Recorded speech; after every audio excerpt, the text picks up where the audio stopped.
हमें यह जानना जरूरी है कि हमारा कान आखिर काम कैसे करता है और इसके काम क्या क्या है। हालांकि हमारे कान का सुनने के अलावा भी बहुत कुछ काम है जिसके बारे में हम जानेंगे।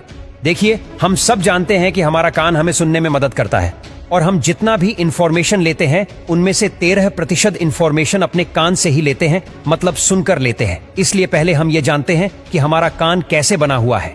जब हम अपने कान की संरचना को देखते हैं तो हमारा कान 3 पार्ट में बटा हुआ है, आउटर ईयर, मिडल ईयर और इनर ईयर। कान का हर एक पार्ट अलग अलग काम करता है और अलग अलग सबका फंक्शन है। सभी साउंड को प्रोसेस करने का काम करते हैं। हमारा जो आउटर ईयर होता है ये बना होता है पिन्ना से, जो हम अपने कान को बाहर से देखते हैं। बिल्कुल पत्ते की तरह निकला रहता है और इसी पिन्ना के बीच में एक गड्ढा सा बना होता है जिसे कोंचा या कोनका कहते हैं। और इसी पिन्ना के बीच में एक छेद होता है जो कि लगभग 3 सेंटीमीटर लंबा कैनाल बनाता है जिसे एक्सटर्नल ऑडिटरी मीटर कहते हैं।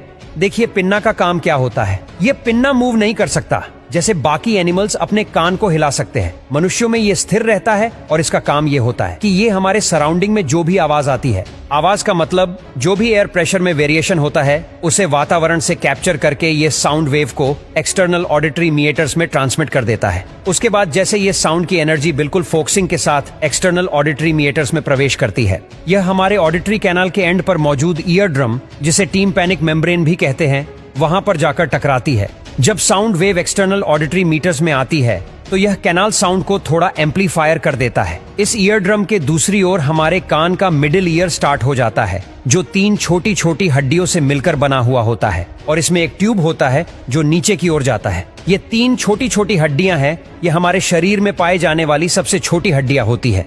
जब ईयर ड्रम बाहर से आने वाले साउंड वेव की वजह से वाइब्रेट करने लगता है तो इसी ईयर ड्रम से कान की ये तीनों छोटी छोटी हड्डियां जुड़ी रहती है। देखिए, हमारे कान के मिडिल ईयर से एक और ट्यूब नीचे की ओर निकलती है जिसे यूस्टेशियन ट्यूब कहते हैं। ये हमारे नाक से जुड़ी रहती है। जब भी हम सांस लेते हैं तो नाक के अंदर एक छोटा सा छेद रहता है जो यूस्टेशियन ट्यूब के थ्रू हमारे कान से जुड़ा रहता है, और जब भी हम सांस लेते हैं तो एयर यूस्टेशियन ट्यूब के थ्रू मिडिल ईयर में आकर यहाँ पर ईयर ड्रम पर अंदर की ओर से प्रेशर लगाती है। मतलब ईयर ड्रम पर बाहर से और अंदर से दोनों ही तरफ से प्रेशर लगता रहता है, तभी ये वाइब्रेट करता है और हम साउंड को प्रोसेस कर पाते हैं। मिडिल ईयर में पाए जाने वाला स्टेपीज हड्डी हमारे इनर ईयर से आकर जुड़ा रहता है। हमारा इनर ईयर भी 2 भाग में बंटा रहता है। एक होता है कोक्लिया, जो इसके पीछे इससे जुड़ा हुआ होता है। हमारा वेस्टिबुलर सिस्टम, जो हमारे शरीर को बैलेंस बनाए रखने में मदद करता है। हमारा यह जो कोक्लियर होता है ये बिल्कुल स्नेल की तरह संरचना वाला होता है जिसमें कुछ फ्लूइड भरा रहता है। देखिए, जब ईयर ड्रम की वजह से ये तीनों हड्डियां वाइब्रेट करने लगती हैं, तब ये हड्डियां अपने वाइब्रेशन को कोक्लिया में ट्रांसमिट करने लगती है। मतलब इसके वाइब्रेशन से कोक्लिया भी वाइब्रेट करने लगता है और ये कोक्लिया भी अंदर से 3 भागों में विभाजित रहता है। सबसे पहले साउंड हमारे ब्रेन स्टेम में पहुंचता है।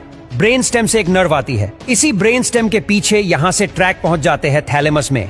और थैलेमस क्या करता है? इन सारे साउंड वेव के सिग्नल को हमारे ऑडिटरी कॉर्टेक्स में भेज देता है, जो हमारे ऑडियो को प्रोसेस करके हमें चीजों को बहुत ही क्लियर सुनवाता है।